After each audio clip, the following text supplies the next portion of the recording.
I love Tom Hanks. He's a great Robert Langdon. I started writing Langdon before I met Mr. Hanks, before he was in the movies. So for me, Langdon is the same as he always was in my imagination. So.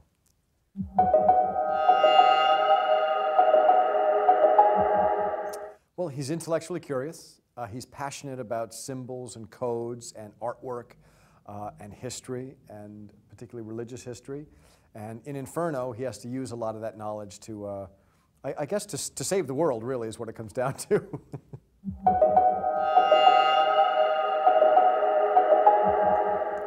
Well, Robert Langdon, like all of us, is getting older. He's learning more. He's becoming more intellectually curious, but also more seasoned. And so it's fun to continue to write him because he knows more with every book.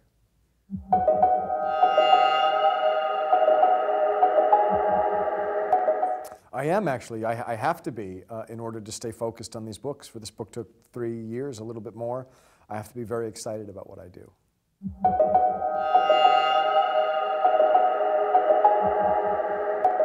Yeah, I was 18 years old. I was studying Italian, and we read parts of the Divine Comedy in a sort of a simplified Italian.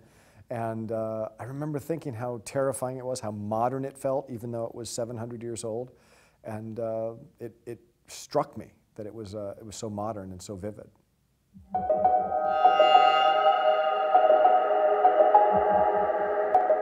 You know, that's an interesting question. I know that I think he must have, because he has inspired more works of literature based on his work than anything other than the Bible. So I imagine he had something to say. And you know, I don't presume to know what it is. I offer some possibilities and let the readers discuss what they think.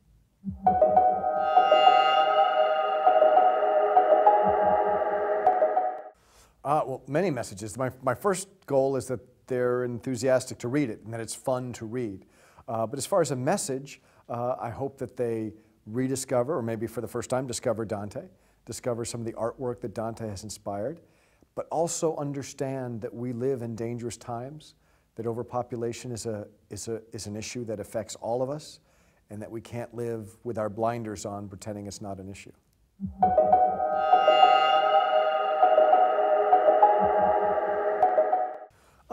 It's a little dark, I'll admit that. I don't know if it's the gloomiest, but I wouldn't call it gloomy, but it's a dark theme. It's a frightening theme. So perhaps, I'm not sure. You would have to tell me.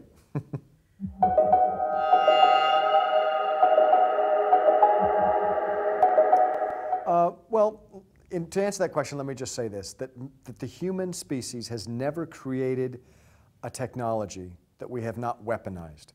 We used fire to heat our food, but we also burned down villages. We created nuclear power, but we also created nuclear weapons. Now we've created genetic engineering, and who knows what we'll do with it on the dark side of things. And I think Oppenheimer realized the power that he had unleashed when he saw that, and realized, I can destroy the whole world, and he was terrified. And certainly with genetic engineering, we're in a similar boat, that it's a very powerful technology, and we're not sure how we're going to use it.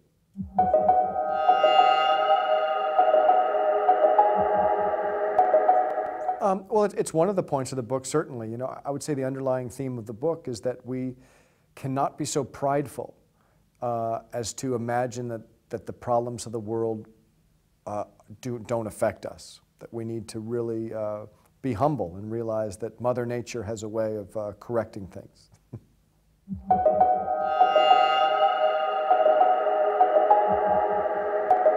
I think maybe apathy. I mean, certainly if mankind is exterminated soon, it will be our own fault. But it might not be because we have created a world war and destroyed ourselves. It might be that we're apathetic about the problems of the world, and they just get out of control, and there's nothing we can do anymore.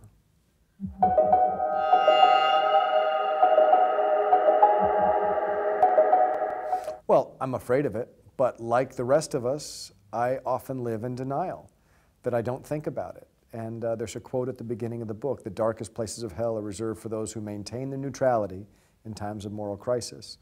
And I look at myself and I say, am I that person? And I'm asking my readers, you know, are you that person? Are we all guilty of that sin?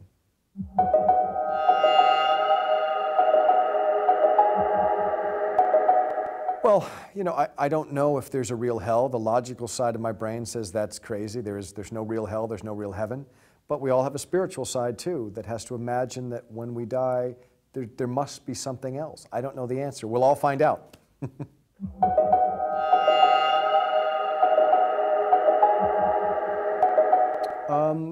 Perhaps, but I hope that we all have that primal fear against perhaps making a genetic mistake by trying to do too much. I don't know if it's a primal fear because it's a brand new technology, but certainly I want people to be aware of it, sure.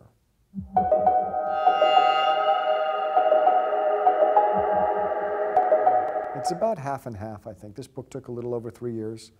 It took about a year of research to start, and then while I wrote, there was research in between.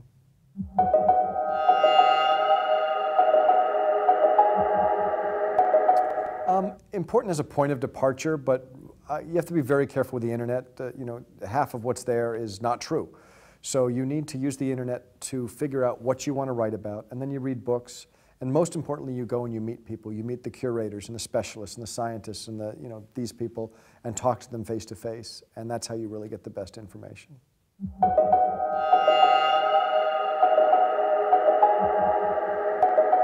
Sure, yeah, I use all formats. I might read a hardcover at home or take an ebook when I travel.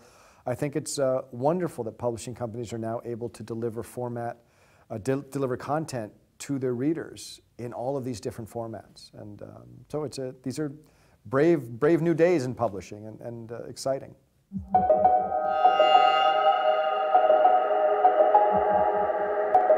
I was an early adopter. Perhaps it's unfair because some of the ebook companies sent me their ebooks for free, and I don't know if I would have gone and bought one, but once I started traveling with ebooks, I became a fan.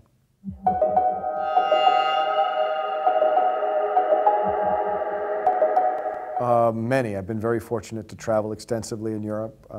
Florence, of course, is a city that I love. I've been to Cologne now. I've been to Munich. I've been to Frankfurt. I've been to Berlin. These are all terrific places that maybe one day I'll write about. We'll see.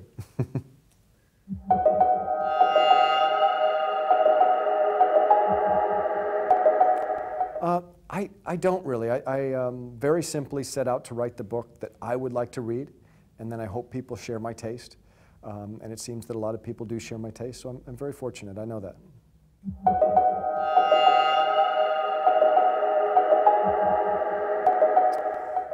Well, in many ways, not at all. The writing process is identical. I still face a blank piece of paper every day.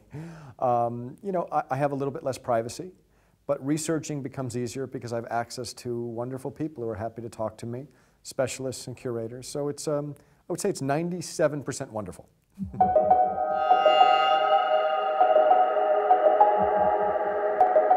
I do, yeah. I believe that writing is a practice. It's like a musician or an athlete. You practice every day if you want to stay good at your craft.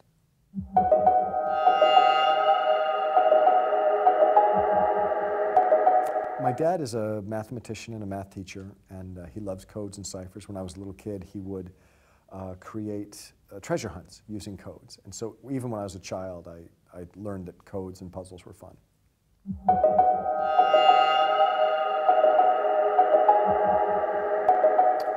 I don't really get writer's block. I often will try to figure out how to get out of a certain problem, but it's not really writer's block.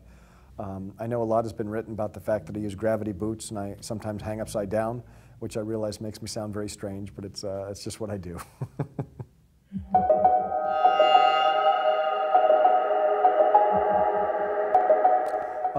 I see them, I don't dwell on them. I wish everybody loved what I do. When you're a creative person, anybody who writes or paints or creates music wishes that everybody loves what they do. That's unrealistic.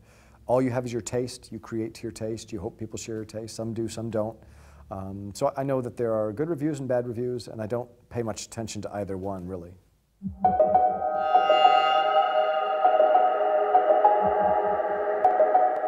Oh, I think it is. I think that some critics love popular fiction, and some are looking for something more, literary, whatever that is. I think it just takes all kinds, and I don't take a bad review personally. I just think that's not a good match. Like that that critic doesn't like my taste. And then that's okay. It was just the wrong person to read my book. And again, that's their job, to be critical.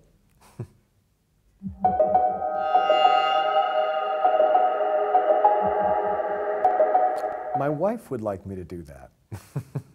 I don't know.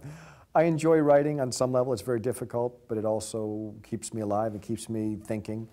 But certainly I could imagine taking a little break before I start the new book. You know, maybe this summer I'll take a month or two and relax, which is probably a good idea, especially after a tour.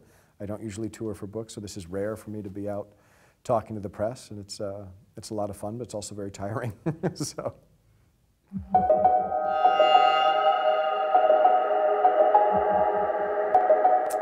I'll let Robert Langdon tell me. I don't know. At some point, I may try to write him, and he'll say, "I'm tired. I don't want to run around the world anymore."